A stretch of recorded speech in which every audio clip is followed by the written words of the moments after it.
आपने आज उठकर ये डिसाइड नहीं किया था कि आप एल्गोरिदमिक स्टैग्नेशन पर कोई ब्रेकडाउन वीडियो देखने वाले हैं। एक प्रिडिक्टिव मॉडल ने आपके पुराने क्लिक्स, बिहेवियर डेटा और वॉच पैटर्न को एनालाइज किया और फिर यही थंबनेल ठीक उसी जगह रख दिया जहां आप ऑलमोस्ट क्लिक करने वाले थे। आपको धीरे धीरे एक प्री डिज़ाइंड पाथ में गाइड किया गया। ज़रा अर्ली 2010s का इंटरनेट याद कीजिए। हम ऑब्सक्योर फोरम्स, रैंडम ब्लॉग्स और वियर्ड वेबसाइट्स में घंटों भटकते थे सिर्फ कुछ इंटरेस्टिंग खोजने के लिए।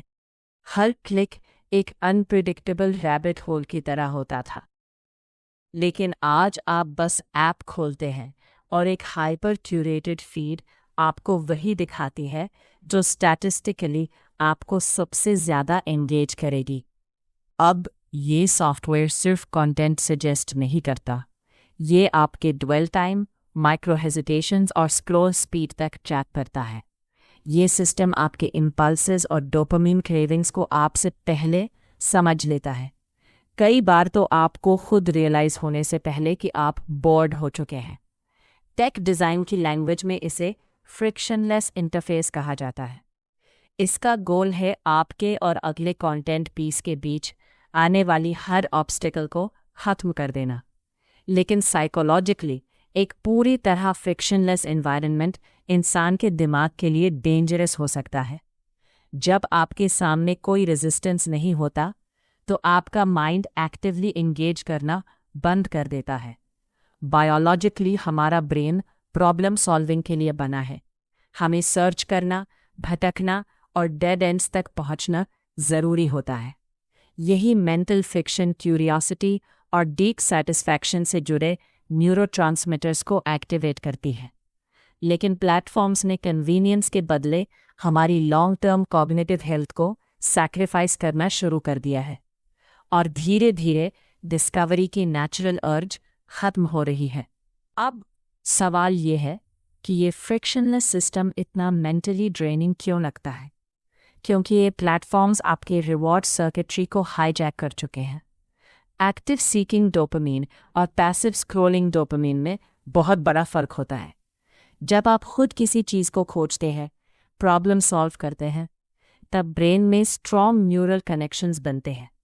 लेकिन एंडलेस स्क्रॉलिंग सिर्फ इंस्टेंट रिवॉर्ड देती है। कोई एफर्ट नहीं, कोई स्ट्रगल नहीं, सिर्फ क्विक केमिकल सेटिस्फैक्शन।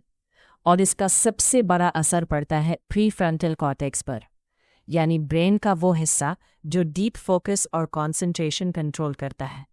जैसे जैसे आपका ब्रेन इंस्टेंट रिवॉर्ड्स का आदी होता जाता है, बोर्डम सहने की उसकी क्षमता लगभग ख़त्म होने लगती है।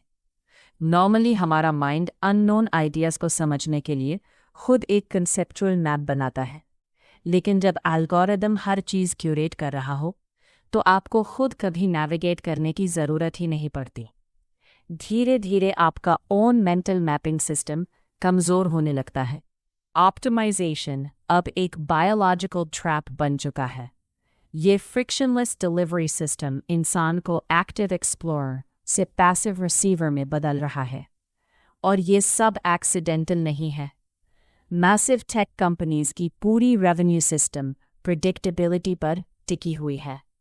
उन्हें चाहिए कि आपकी साइकोलॉजिकल स्टेट जितनी स्टेबल और मेजरेबल रहे, उतना ज़्यादा एड्स डिलीवर किए जा सके। इसलिए आपकी नेचुरल क्यूरियोसिटी को डेटा पॉइंट्स में कन्वर्ट किया जाता है।